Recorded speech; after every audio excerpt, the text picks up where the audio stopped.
Teguran di YouTube itu ada dua versi ya, teguran hak cipta dan juga teguran panduan komunitas. Dan ketika kalian terkena strike 2 kali, ya apa sih yang harus kalian lakukan? Sebenarnya di sini itu wajib kalian ketahui juga dampaknya.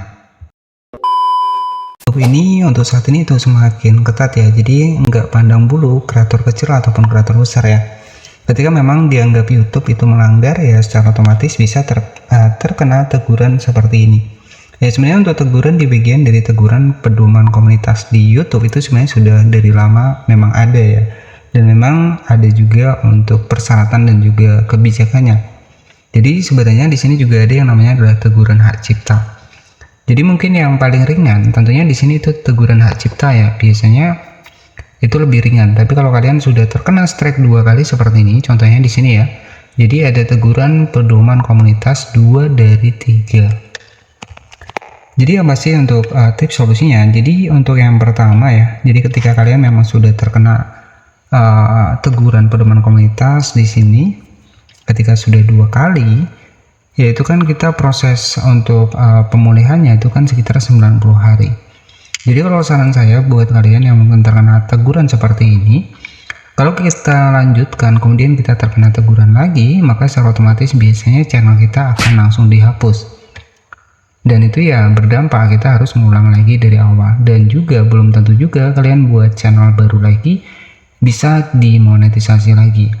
Nah, dalam artian ketika kita sudah beberapa kali melanggar, biasanya ketika kita membuat channel baru dengan HP yang sama, dengan IP yang sama, itu sama saja ya, pastinya tetap akan diblokir lagi. Jadi kalau saran saya buat kalian yang mungkin terkena teguran seperti ini, solusinya adalah ya kita berhenti upload video terlebih dahulu.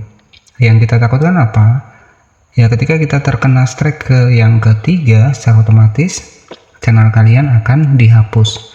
Dan kalau channel kalian sudah dihapus, kemudian kalian bikin channel lagi menggunakan IP yang sama ya, kalian bikin email baru lagi, ya otomatis biasanya juga akan dihapus lagi.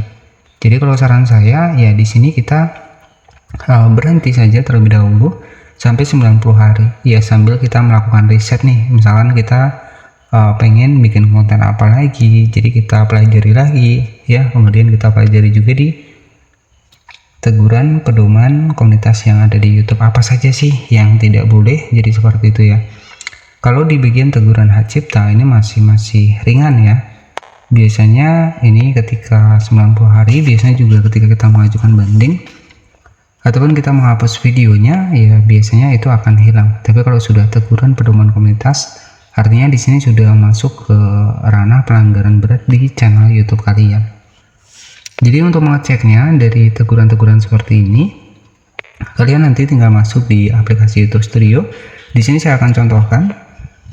Dan di sini juga ada peraturan baru lagi di YouTube ya, seputar dari konten sebagai konten tidak otentik ya, ataupun thumbnail yang clickbait ya. Ini juga beresiko buat channel kalian dismonetisasi. Karena memang banyak sekali di sini ya yang terkena konten tidak otentik seperti ini. Jadi saran saya untuk kedepannya ya kita menyesuaikan juga dengan kebijakan-kebijakan yang ada di YouTube. Tentunya kalian bisa pahami lagi agar channel kalian tidak terkena pelanggaran seperti ini. Di sini kita langsung masuk di aplikasi YouTube Studio ya. Jadi tampilannya seperti ini. Kemudian nanti kalian itu bisa cek ya. Ini mungkin buat kalian yang kontennya bukan konten original ataupun konten re-upload ya.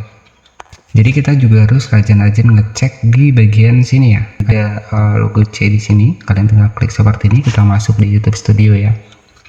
Dan di sini itu kan ada deteksi konten, ada hak cipta. Jadi kalau kalian di sini aman, nggak ada pelanggaran, ya ini artinya ya kalian juga bisa lolos monetisasi.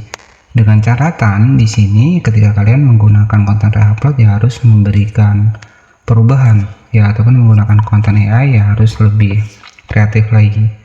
Jadi seperti itu. Nah biasanya untuk pelanggaran di bagian pedoman komunitas YouTube ya, ataupun pelanggaran hak cipta, biasanya nanti akan muncul di bagian atas ya, di bagian atas di sini, dan biasanya nanti akan tertera nih berapa hari baru berakhir, ataupun kalian bisa mengajukan banding. Nah ketika kalian yakin memang kalian tidak melanggar, tapi kalau kalian memang benar melanggar ya kalian tinggal sesuaikan saja. ya. Jadi seperti itu.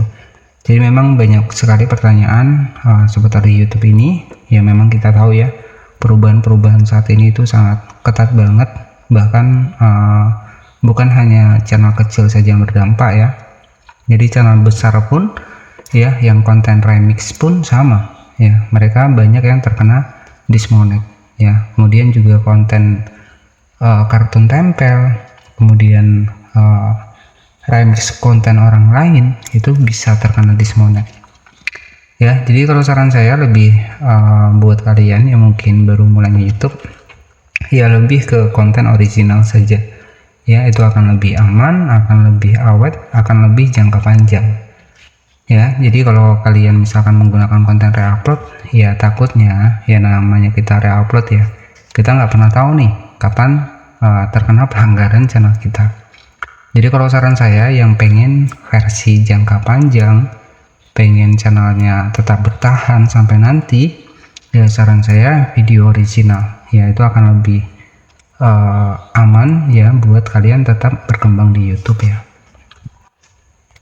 Jadi mungkin itu saja yang bisa saya sampaikan kepada kalian. Jadi kalau kalian sudah terkena strike sekitar 3 kali ya, setidaknya kita tunggu sampai 90 hari ya. 90 hari ketika pelanggarannya sudah hilang ya, baru kita aktif bikin konten lagi ya. Tetapi kita juga ketika kita misalkan tidak upload selama 90 hari ya, kita juga harus melakukan riset lagi ya. Kita juga harus kita pelajari lagi, ataupun ada gambaran buat cari-cari ide konten, itu nggak masalah ya.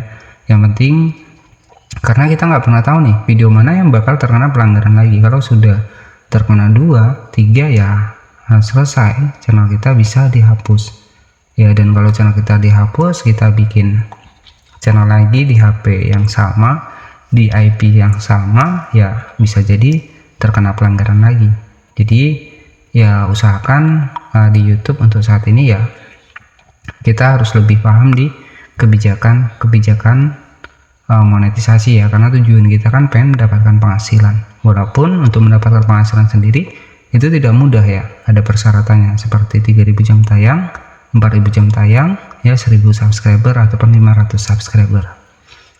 Dan di sini saya sudah upload sekitar 300-an video ya. Jadi seputar YouTube sudah lengkap saya bahas di sini, nanti tinggal kalian cek saja. Jadi seputar aktifkan fitur monetisasi ataupun fitur monetisasi terbaru hadiah itu juga sudah saya bahas di sini. Kalian nanti bisa cek di playlist yang sudah tersedia.